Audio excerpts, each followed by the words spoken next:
വീട് മാറിയേക്കുന്നത് നമ്മുടെ ഫ്ലാറ്റ് തന്നെയാണ് ഐഡിയ സ്റ്റാർ സിംഗറിന്റെ. 2009 കീ കൈ കിട്ടി. അത് ആ സമയത്ത് ശരിക്കും അവിടെ അതൊക്കെ ഇങ്ങനെ നടക്കുന്നുണ്ടായിരുന്നുള്ളൂ, ആ ഷോ നടക്കുന്ന സമയത്ത്. പിന്നെ 2011 കൂടി ഞാനവിടെ സെറ്റിൽഡായി. പതുക്കെ ഇങ്ങോട്ട് ചേക്കേറി. ഇപ്പോഴും അവിടെ തന്നെയാണ്.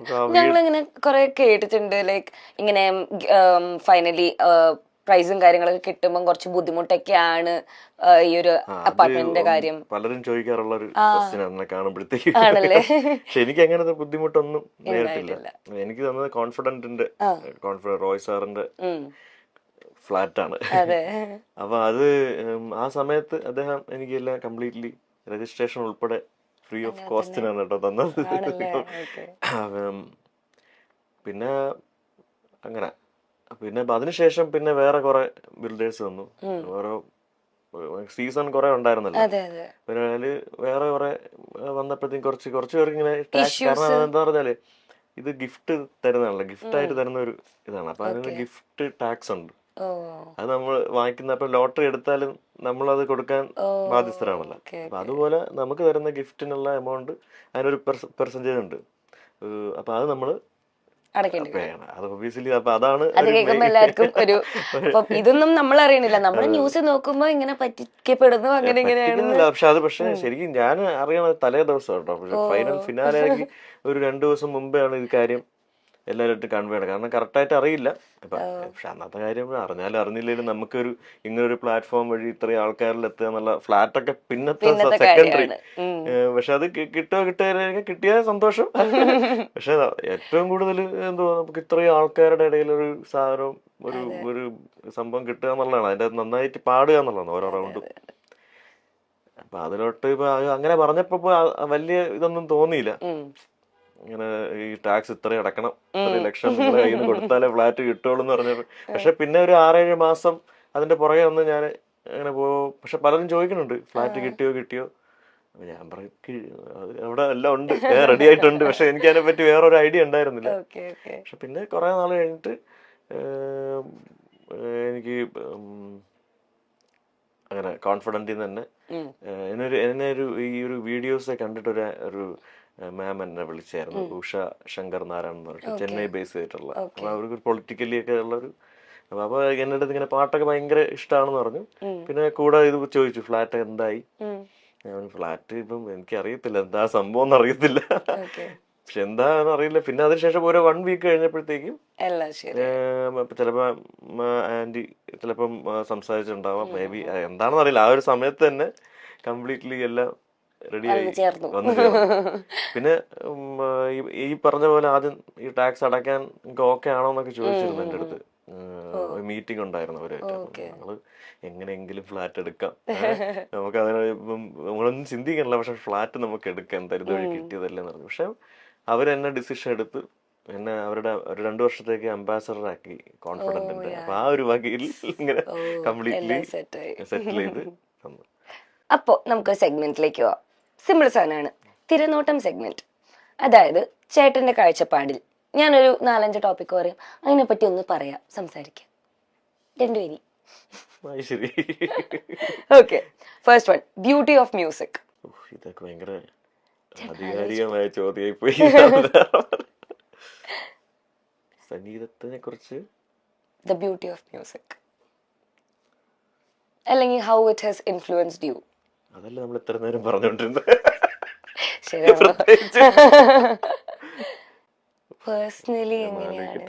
പേഴ്സണലി എങ്ങനെയാണ് ഒരു പാട്ടിന്റെ ബ്യൂട്ടി ചേട്ടനെ ഇൻസ്പയർ ചെയ്യാറ് എന്നുള്ളത് പറഞ്ഞു.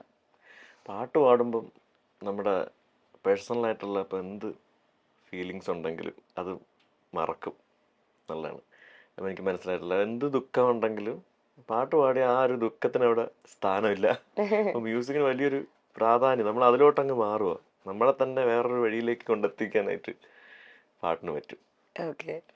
അതുപോലെ മതി. അങ്ങനെയാണെങ്കിൽ അത് ഏത് പാട്ടാണ് യൂഷ്വലി ഇങ്ങനത്തെ ഒരു സിറ്റുവേഷൻ ഒക്കെ വരുമ്പോ പാടി നോക്കാറ് എന്നല്ല, പാടാറ്? ഗോ ടു ഗോ സോങ് ഉണ്ടോ ചേട്ടന്? അങ്ങനെ സ്പെഷ്യലി ഒരു പാട്ടൊന്നുമില്ല. ഏത് പാട്ട് പാടിയാലും ഇപ്പം ഒരുപാട് മാനസിക പ്രശ്നമുള്ള സമയത്ത് അല്ലെങ്കിൽ വിഷമം സ്റ്റേജ് പ്രോഗ്രാംസ് ചെയ്തിട്ടുണ്ട്. അപ്പൊ അന്നേരം നമ്മൾ പല പാട്ടുകളും നമുക്ക് വേറൊരു മൂഡിലോട്ട് മാറുക. ഓക്കെ. അത്രയും എക്സ്ട്രീം ദുഃഖമാണെങ്കിൽ പോലും നമുക്കൊരു മ്യൂസിക് ഉണ്ടെങ്കിൽ നമുക്ക് അതൊക്കെ മറക്കാൻ പറ്റും. That is the beauty of music. Beauty, നമുക്കെല്ലാം മറക്കാൻ മറക്കാൻ പറ്റും. പറ്റും. Okay. Music in daily life. വീണ്ടും സംഗീതം.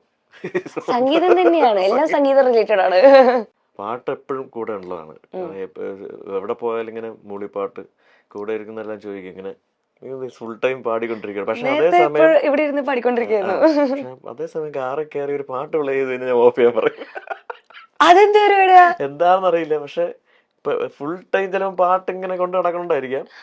ചില പാട്ടുകൾ ചിലതൊക്കെ റേഡിയോ എന്തെങ്കിലും കേട്ട് കഴിഞ്ഞാൽ പെട്ടെന്ന് ഓഫ് ചെയ്യും. ചിലതിങ്ങനെ സമയത്ത് എപ്പോഴും ഇങ്ങനെ പാട്ട് നമുക്കത് പറ്റൂലെന്നായിരിക്കും. അതിനൊക്കെ ഒരു സമയവും കാലമുണ്ട്. സമയമുണ്ട് ദാസാന്ന് പറയുമ്പോൾ. അതെ. ഓക്കെ. റിഗ്രറ്റ്. അങ്ങനെ അധികം റിഗ്രറ്റ് ഒന്നും ലൈഫിൽ അങ്ങനെ ഉണ്ടായിട്ടില്ല. അങ്ങനെ ഓർമ്മിക്കത്തക്ക റിഗ്രറ്റ് ഒന്നും. എന്നാലും ഒരെണ്ണം. തെറ്റുകളൊന്നും ചെയ്തിട്ടില്ല. അതാണ് അങ്ങനെ ഒരു വഴിയില്ലല്ലോ.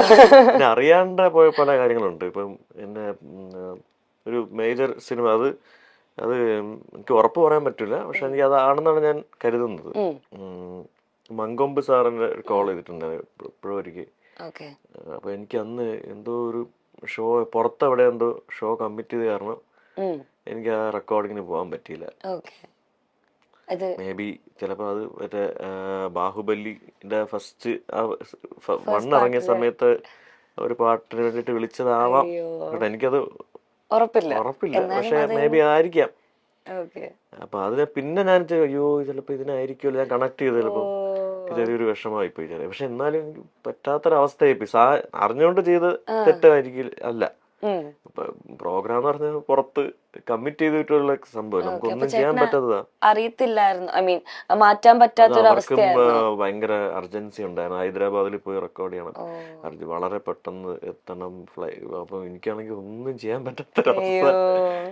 അന്നാണ് ഈ പ്രോഗ്രാംസ് ഒക്കെ അത്യാവശ്യം നിറഞ്ഞു നിൽക്കുന്ന അവസ്ഥ. എല്ലാ സ്ഥലത്തും പോയി